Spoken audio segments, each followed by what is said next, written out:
We are headed back for round two. About to get loaded back up. Let me tell you, one of the things when you jumping into this logistics game that you really have to practice is patience.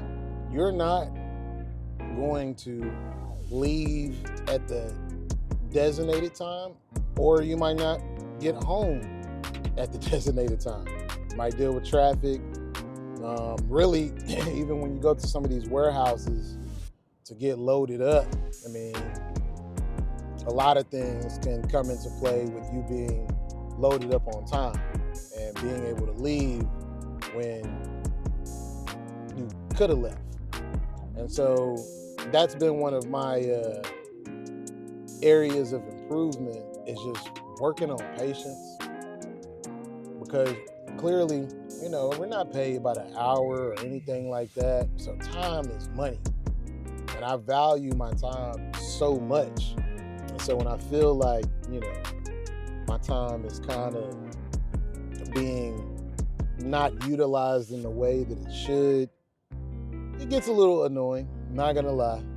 But you have to almost switch into a level of perspective where you're thinking about the bigger play at hand and what you're really doing. And it's like, even though an hour of your time might just be sitting down, not doing anything, the ability to even be afforded this opportunity, it helps me recenter myself on my sentiments about my time not being utilized in the proper way. I develop a level of, empathy for people that work at the warehouses, because as much we may look at the work that we do and we say that it's hard, they're doing 10 times as much. So I try to take all of that in perspective, man. But I'm gonna tell you, playing with my time, man, it's like playing with my emotions. We're back for the second joint. We got, I think it's 48 units, 142 miles to go, 10 stops. So we're about to get ready to knock this joint out. I'm always OCD about making sure that the back door is closed, because you just never know, man. That's one-on-one doing this trucking.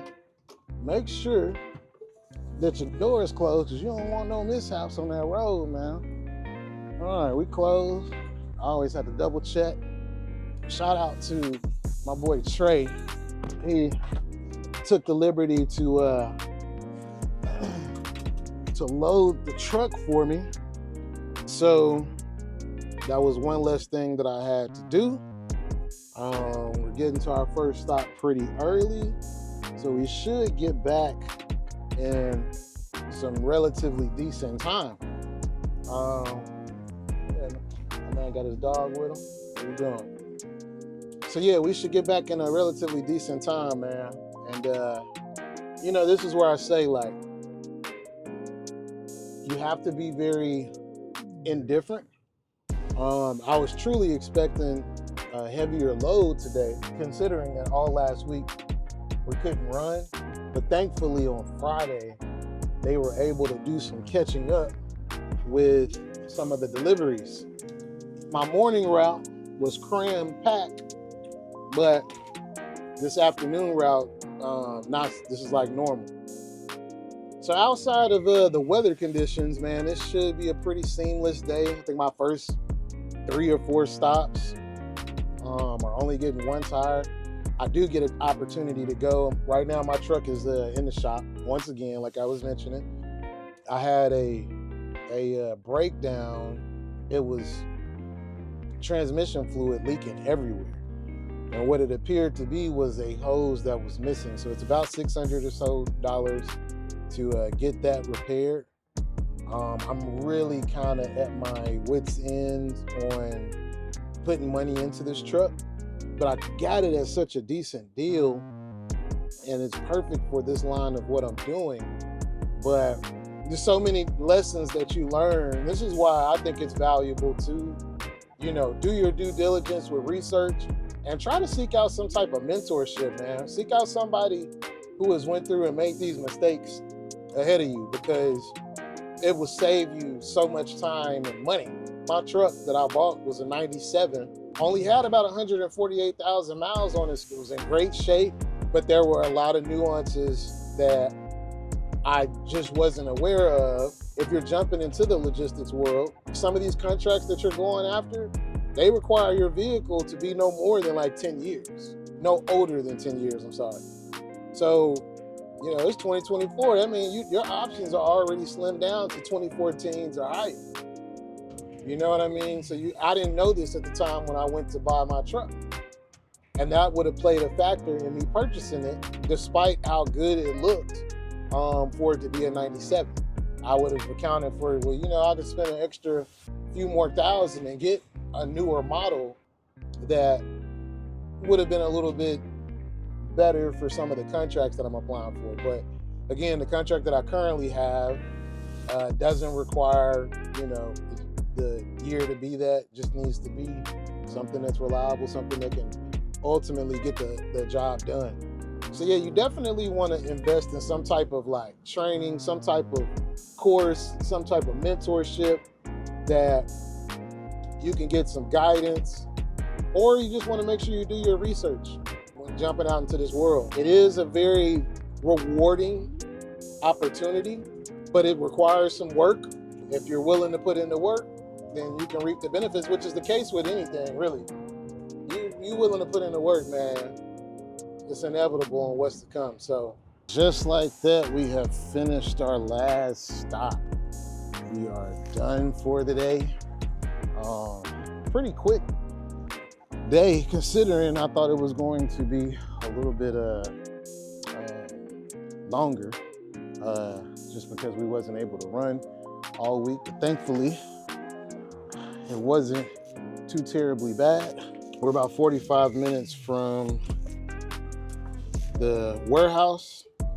So we'll go back there and we will park the truck and get ready to do it all again tomorrow.